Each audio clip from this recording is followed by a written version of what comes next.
नमस्कार, मैं हूं प्रभु चावला। सीधी बात में आज बारी है दक्षिण भारत की मशहूर फिल्म अभिनेत्री खुशबू की। आपका बहुत बहुत स्वागत है। धन्यवाद। आपने हिंदी में बोल दिया, अच्छी बात है। एक बात है, बड़े दिनों से आपकी तस्वीरें देखता था, पोस्टर देख रहा था। पहली बार लगा कि आप काफी खूबसूरत हैं। आपकी खुशबू सारे देश में ठीक ही फैली हुई है। थैंक यू वेरी मच, धन्यवाद। जो खूबसूरत लोग होते हैं उसमें थोड़ी सहन शक्ति ज्यादा होती है। क्या आप में नहीं है? नहीं है? क्यों? आपने इतनी सारे एडिटरों के पीछे पड़ गई, जेल बनवाने के पीछे पड़ी हैं, टॉलरेंस बिल्कुल नहीं है। टॉलरेंस जो होती है वो एक हद तक होती है।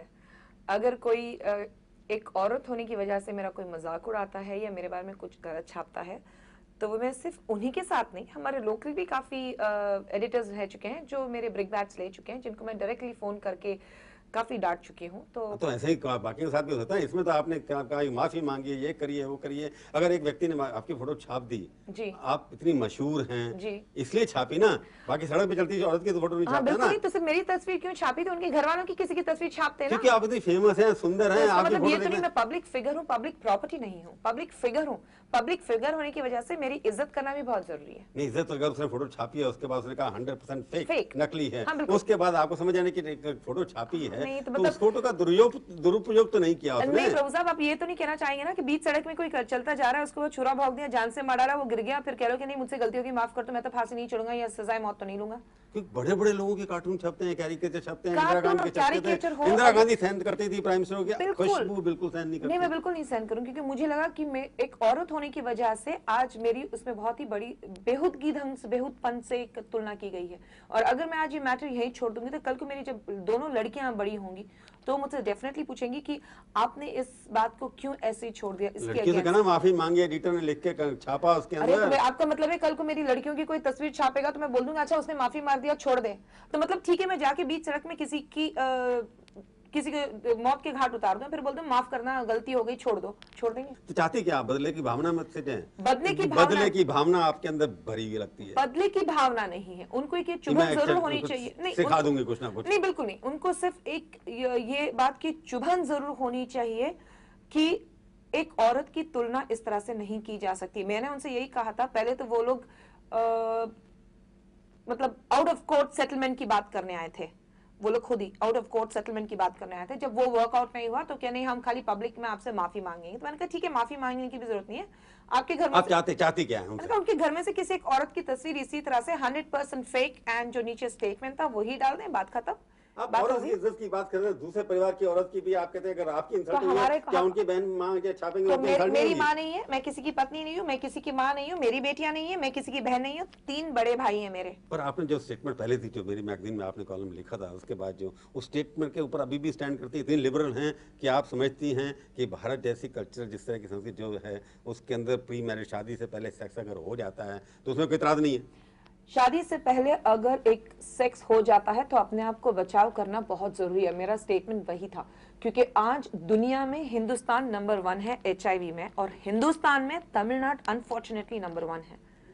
तो ये प्रोपेगेंडा ज्यादा नहीं है, पर उसके पीछे लोगों को ऑब्जेक्शन क्या था पता नहीं। जिन्होंने ऑब्जेक्शन किया उनसे पूछना चाहिए कि आपको क्या ऑब्जेक्शन था। पर ठीक है कि नहीं, प्री मैरिटल सेक्स आपको एक्सेप्टेबल है कि नहीं है?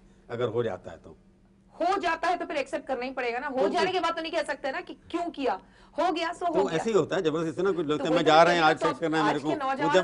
आज के नौजवानों को तो आप ये नहीं कर सकते ना, 24 घंटे उनके पीछे नहीं लग सकते ना। कॉलेज जा रहे हैं, दोस्तों के साथ पढ़ने जा रहे हैं या फिल्में जा रहे हैं, तो उनके पर एक भरोसा करके माँ बाप उनको जाने देते हैं। तो उनके पर जब भरोसा, बच्चों पे भरोसा किया जाता है, तो बच्चों का फर्ज बनता है कि अपने माँ बाप के जो उनके पर भरोसा रखा है वो भरोसे को ना तोड़े, या उनको जितनी फ्रीडम दी जाती है वो फ्रीडम का नाजायज फायदा नहीं उठाए। लेकिन अगर प्री मैरिटल सेक्स हो जाता है, वो प्लान नहीं होता है, लेकिन जब प्री मैरिटल सेक्स होता है तो अपने आप को बचाव करना बहुत जरूरी है।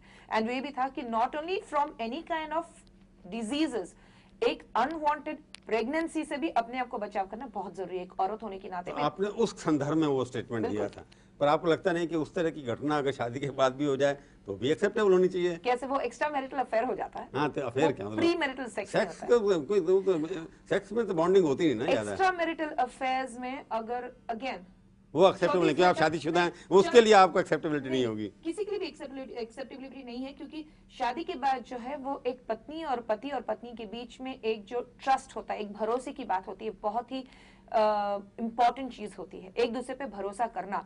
अगर एक पति अपनी पत्नी के भरोसे को ठेस पहुंचाता है, या एक पत्नी अपने पति के भरोसे को ठेस पहुंचाती है, तो वो शादी में होने का मतलब ही नहीं, वो शादी का जो बंधन है वो मायने ही नहीं रखता। शादी का बंधन सेक्स के अलावा भी बहुत कुछ है ना। वही तो मैं कह रही हूँ ना। तो लेकिन आप एक्स्ट्रा मैरिटल अफेयर कह रहे हैं, तो क्या आप बिना सेक्स के कह रहे हैं? एक्स्ट्रा मैरिटल अफेयर्स में तो सेक्स इन्वॉल्व है ना। अगर सेक्स के बिना हो जाए फिर तब तो अफेयर्स हो नहीं, जाते वो एक्सेप्टेबल है आपको? नो, तो उसमें भी तो आप भावना, एक भरोसा है ना, क्योंकि आप सेक्स जब बच्चे हो प्लेटोनिक जाते हैं, जिसको बोलते हैं, नहीं, platonic relationship is different, that is not extra marital बिना अफेयर। सेक्स किए उनका लाभ हो जाए एक दूसरे का। इट्स नॉट अ प्लेटोनिक आपको रिलेशनशिप। एक्स्ट्रा मैरिटल रिलेशनशिप में sex is necessary part no no no, नहीं होता, तब भी एक्सेप्टेबल है कि नहीं आपको? Friendship and extra marital affairs and a platonic relationship is different. Let's not combine both, दोनों को साथ में नहीं जोड़ा जा आप सकता। बड़ी पॉजिटिव लगती हैं बड़ी। ऑफ कोर्स हूं, क्या ऑफ कोर्स हूं। आपने शादी जब की, लव अफेयर है ना हाँ आपका? बिल्कुल, 6 साल लव करने के बाद 6.5 साल हो गए शादी तो को। भारतीय of course। संस्कृति पूरी की पूरी आपके ऊपर कूट कूट के भरी है। हाँ, जब बिल्कुल बिल्कुल, आई एम वेरी पॉजिटिव। मेरे हस्बैंड अच्छे हैं, पत्नी की खूब सेवा करते हैं, पति की सेवा करती होंगी आप? बहुत करती हूँ। जूते वूते साफ करती है, पॉलिश हाँ, करती है? जूते वगैरह साफ करती हूँ, उनका पसंदीदा खाना बनाती हूँ, एंड वो नहाने जाते हैं तो उनके कपड़े निकाल के बिस्तर पे तैयार होते हैं। जब वो कमरे के बाहर आते हैं तो उनका नाश्ता टेबल पे तैयार जूते होता उतार है। के देती हैं उनको आप पहनाने के हाँ, लिए? उनको जूते पे उतार के देती हूँ, उनके जूते भी पॉलिश करती हूँ। जूते पहनाती भी हैं उनको आप? पहनाना तो अगर लेस का हो तो उनको उठाती तो नहीं ना? उठाती हूँ। जूता क्यों नहीं उठाती हूँ? नहीं, मैंने कहा मारने के लिए।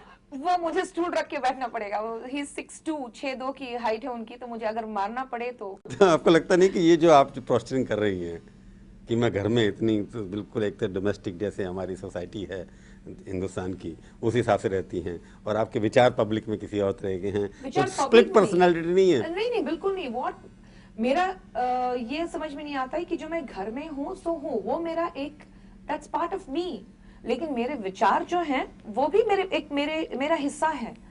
तो मुझे ये क्यों नहीं हक बनता है हमारे डेमोक्रेटिक इंडिया में, जिसको हम कहते हैं कि हमें स्वतंत्रता मिलके इतने वर्ष हो गए हैं और हम एक डेमोक्रेटिक सोसाइटी में रहते हैं, तो मुझे ये क्यों नहीं हक बनता जो बात मैं सही समझती हूँ, जब तक मैं किसी के ऊपर उंगली उठाकर किसी के पर्सनली अटैक करके नहीं बोल रहे, तो मुझे ये वो हक कैसी नहीं। बात है? महिलाओं के अधिकारों के लिए लड़ना चाहती हैं आप, वहाँ महिला को जो अधिकार है कि पति के सामने बैठ जाइए आप, ना ना ना, ये पति जूते के लेकर साथ के, ना, ये मेरे तो पति नहीं कहते हैं कि आप मेरे जूते उठाओ, या मेरे पति नहीं कहते मेरे कपड़े, मैंने उनको बिगाड़ के रखा है। आप उनको कहिए, जिस दिन वो घर से निकलते हैं कोई पूछेगा खुश नहीं है, बोले नहीं, वो ड्रेसिंग से पता लग जाता है कि खुश घर पे नहीं है। क्योंकि आप गलत कपड़े चुन लेते हैं। हाँ बिल्कुल, वो टोटली मुझ पे डिपेंडेंट है। पूरे जोरू को गुलाम।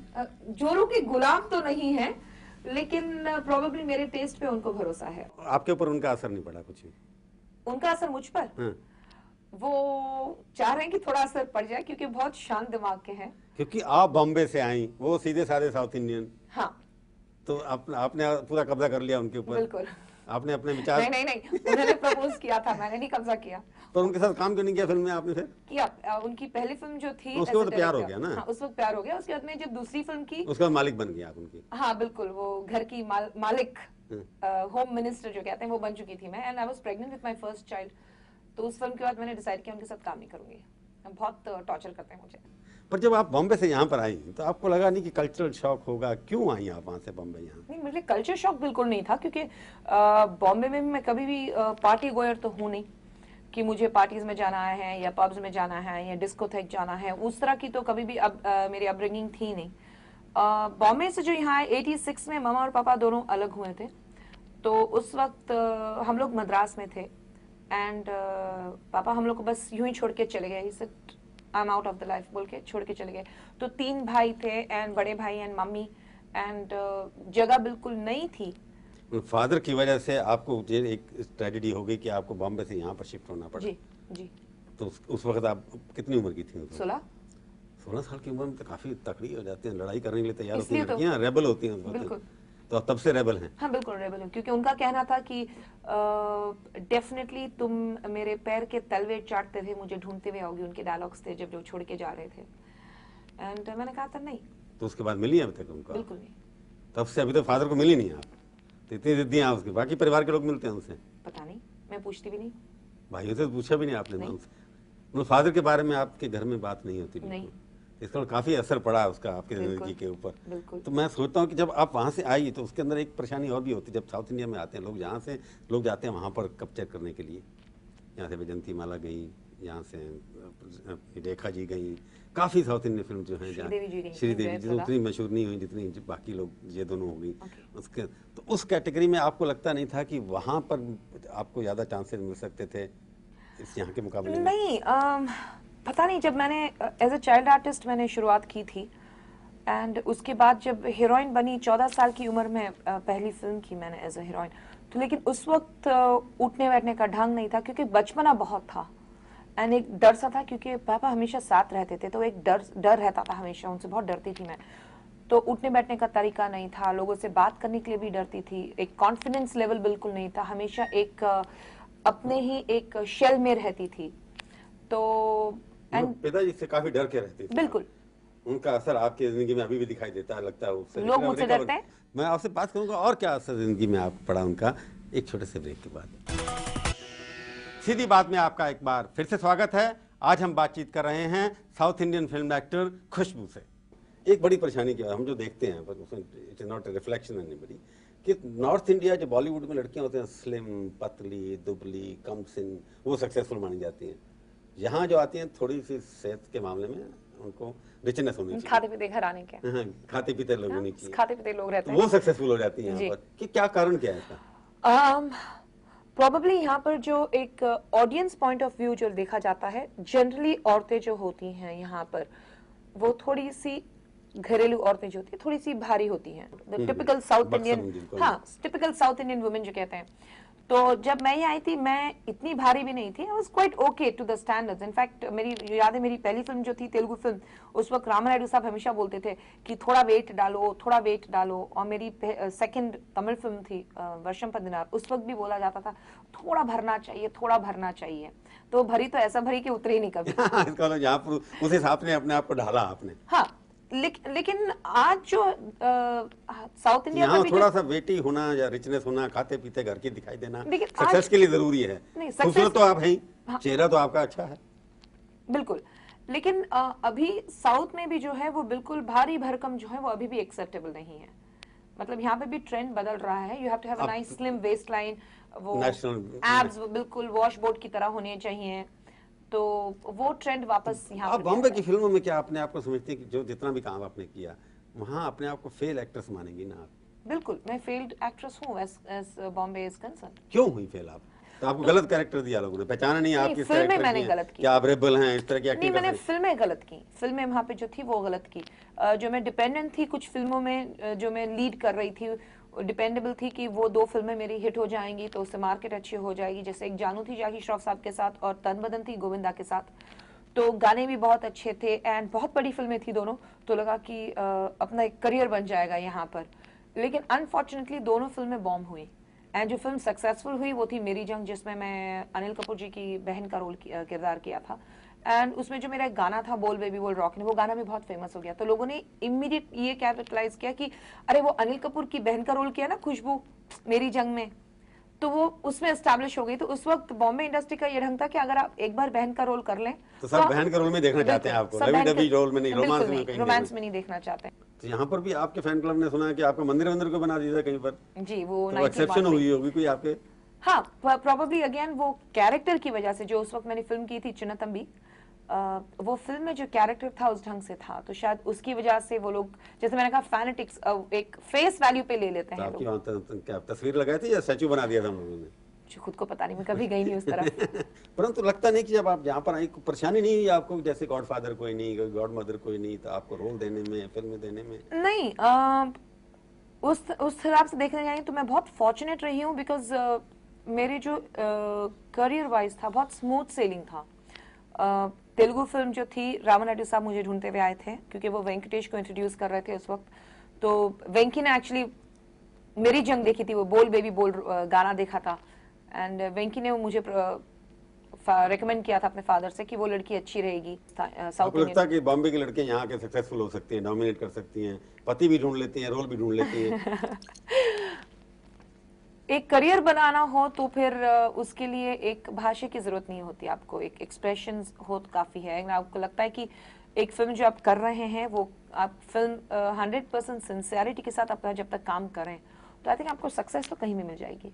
नहीं, आप सक्सेसफुल तो हो गई, परंतु उसके बाद जिस तरह की कंट्रोवर्सी आप करती हैं, जिस तरह की स्टेटमेंट आप दे देती हैं, उसका क्यों, इसलिए कि पॉपुलैरिटी थोड़ी और चाहिए आपको लगता है? 86 में मैं मद्रास में आई थी एंड मेरी जो कंट्रोवर्सी हुई थी वो 2005, 20 साल बाद। ना। 20 साल बाद मुझे जरूरत नहीं है, बिकॉज दुनिया भर में लोग जानते हैं, जितना जहां भी साउथ इंडियन क्राउड होगा वो अच्छी तरह जानते हैं खुशबू कौन है। मुझे सेल्फ इंट्रोडक्शन की भी जरूरत नहीं है। तो मुझे नहीं लगता 20 साल बाद मुझे कोई पब्लिसिटी की जरूरत है, क्योंकि 20 साल के करियर में मैंने आज तक एक प्यारो भी नहीं रखा अपने पीक ऑफ करियर में कि मेरी कोई पब्लिसिटी करे। पर फर्क क्या बॉम्बे में और चेन्नई में, दोनों में फर्क क्या आपको क्या लगता है? फिल्म वर्ल्ड तो एक ही था होता है। मुझे पता नहीं, प्रॉब्लम मेरा सबसे बड़ा रीजन यहाँ पर, वहाँ लोगों को कुछ ना कुछ नहीं, यहाँ पर अभी देखें तो हीरोइन की जो एक लाइफ स्पैन होती है वो 2 साल या मैक्सिमम 3 साल, उससे ज्यादा नहीं। लेकिन प्रोबेबली 20 साल जो मेरी लाइफ स्पैन है मेरी यहाँ पर करियर वाइज, वो इसलिए रही है क्योंकि मेरी डीलिंग हमेशा मेरे प्रोड्यूसर्स डायरेक्टर के साथ डायरेक्ट रही है, चाहे वो मेरे डेट्स के बारे में हो या मेरे पेमेंट्स के बारे में हो। मेरी डीलिंग्स हमेशा प्रोड्यूसर डायरेक्टर से डायरेक्ट रही है। मेरे बीच मेरे लिए कोई मैनेजर नहीं रहा है जो आपको उस तरह का कोई कॉम्प्रोमाइजेस की चर्चा नहीं करनी पड़ी जो पहले लोग कहते हैं करनी पड़ती है सक्सेसफुल होने के लिए। कॉम्प्रोमाइज की चर्चा कहीं नहीं होती है। सही और गलत हर जगह होता है, लेकिन आप अपने आप को किस ढंग से रखते हो, आपको अपने आप पर कितना भरोसा है। 20 साल के मेरे करियर में मैंने आज तक नहीं देखा कोई डायरेक्टर या प्रोड्यूसर या कोई भी एक्टर हाथ पकड़ के खींचे और कहे कि आपको कॉम्प्रोमाइज करना पड़ेगा अगर आपको सक्सेसफुल होना है तो। ऑफ कोर्स आपको यहाँ वहां से थोड़े बहुत कमेंट्स मिलते रहेंगे, एक फीलर्स मिलेगा, लेकिन जहां तक आप एक लाइन ड्रॉ कर दो कि नहीं, I am not available and this is what my I stand for, तो they take a back step, 2 steps back. पर खुशबू जी, आप तो टीवी जो शो करती हैं आप, उसकी वजह से ज्यादा पॉपुलर होगी ना जी, तो उसकी वजह से कंट्री लगता है उसी की वजह से हुई होगी आपकी। नहीं। आप फिल्म की वजह से, फिल्म एक्टर हैं अच्छी, वो तो पुराने जमाने में थी, होंगी भी, कम फिल्में करती हैं, परंतु अब टीवी आर्टिस्ट एक अच्छी हैं जी, उसकी वजह से जेलसी होगी क्योंकि आप जया टीवी पे आते जी, जो पॉलिटिकल चैनल है, और जो प्रोटेस्ट करने वाले थे वो उनके खिलाफ थे, तो पॉलिटिकल वेंडेटा हुआ पता ना। नहीं ये- सक्सेस से आपकी डर गए क्या लोग? नहीं, मुझे खुद को पता नहीं, क्योंकि जो लोगों ने मुझसे मेरे अगेंस्ट प्रोटेस्ट किया था वो उनमें से एक तो आज खुद ही एडीएमके में है, एआईडीएमके में है, एक पार्टी लीडर, और एक एज इट इज दूसरी पार्टी में है। तो वो लोग क्यों मेरे अगेंस्ट प्रोटेस्ट कर रहे थे मुझे खुद को पता नहीं। चाहे चाहे तो जयललिता के नजदीक थी, नहीं, सुना है वो तो। मैं कभी भी उनके इतने करीब नहीं रह पाई। मैंने कहा कि मैं उनको सिर्फ 2 बार मिल चुकी हूँ एंड मैं उनकी इज्जत बहुत करती हूँ। I definitely, I won't say I idolize her, but I definitely look up at her, because मेरे ख्याल से बहुत ही हिम्मत होनी चाहिए एक औरत में जो अकेली खड़ी होकर लड़ सकती है इन सबसे। तो उस बारे में तो आप एक उनके- औरत होने की वजह से मैं उनकी फैन, एक्ट्रेस होने की वजह से मैं फैन हूँ उनकी, क्योंकि उनकी जैसी मैंने मास हीरोइन नहीं देखी, सुपर मास हीरोइन थी वो। And as a woman definitely I admire her, क्योंकि बहुत गट्स एंड सेल्फ कॉन्फिडेंस है उनमें। तो आप उनको पर्दे के ऊपर देखते हैं एक दूसरे को, बिल्कुल वही इश्क है आप दोनों का। बिल्कुल। आप मिली नहीं उनसे, आप कह रही हैं कि नहीं, सिर्फ 2 बार मिल चुकी हूँ। फॉर्मल फंक्शन में मिली है, हाँ, इनफॉर्मल। बस। आपने राजनीति डिस्कस करने के लिए कभी उनके पास नहीं गई? मैं उनसे मिलती भी हूँ तो मेरी बोलती बंद हो जाती है। क्यों डरती है तुम? नहीं, उन प्रॉब्ली उनका वो एक यू ऑलवेज, जो भी उनसे मिलता है कोई उनसे 1-to-1 टॉक बात नहीं कर सकता। दे ऑलवेज गेट इन ऑ, क्योंकि उनकी जो पर्सनालिटी है, जिस तरह से वो अपने आप को रिप्रेजेंट करती हैं, तो ऑलमोस्ट मतलब एक ओवरशैडोइंग कैरेक्टर है वो। तो आप पॉलिटिक्स ज्वाइन करेंगे कि नहीं करेंगे? नहीं, क्यों? शौक नहीं है। क्योंकि जितनी फिल्म स्टार यहाँ पर हैं, एक जयललिता को छोड़ो, वो भी कर्नाटका से यहाँ करके चीफ से बन गई, तो आप भी बॉम्बे से आके आपने अगर एक आदमी को कब्जा कर लिया तो प्रदेश पे कर दे, क्या बन गया? एक आदमी को कब्जा किया तो वो आदमी मुझे समझता है, लेकिन ये प्रदेश नहीं समझा अभी आपको? नहीं, मैं किसी को समझाना भी नहीं चाहती हूँ कि मैं कौन हूँ। मुझे पॉलिटिक्स में इंटरेस्ट नहीं है, सिंपल एज दैट। खुशबू का भविष्य किसमें है? फिल्मों में, परिवार में, राजनीति में? परिवार। परिवार आपके लिए सब है। तो अगली बार हम देखेंगे थोड़े बाल ग्रे हो चुके होंगे आपके। नहीं, 36 साल की उम्र में कहाँ से ग्रे होंगे? अभी नहीं, अभी टाइम है, बहुत फिल्मों time में है। एक्टिंग करेंगे अभी भी बिल्कुल, आप। फिल्मों में चलो acting अगले करेंगे। 5-4 साल में जब दोबारा आपको मिलेंगे, जी। देखेंगे आप क्या कर रही है, राजनीति बिल्कुल। में है कि नहीं। हमारे स्टूडियो में आए, बहुत बहुत धन्यवाद आपका। शुक्रिया। तो ये थी आज की मुलाकात। सीधी बात का ये कार्यक्रम आपको कैसा लगा? आप अपनी राय हमें ईमेल के जरिए भी भेज सकते हैं। हमारा ईमेल का पता है sb@aajtak.com। अगले हफ्ते आएगी बारी एक और हस्ती की। इंतजार कीजिए तब तक और देखते रहिए आज तक।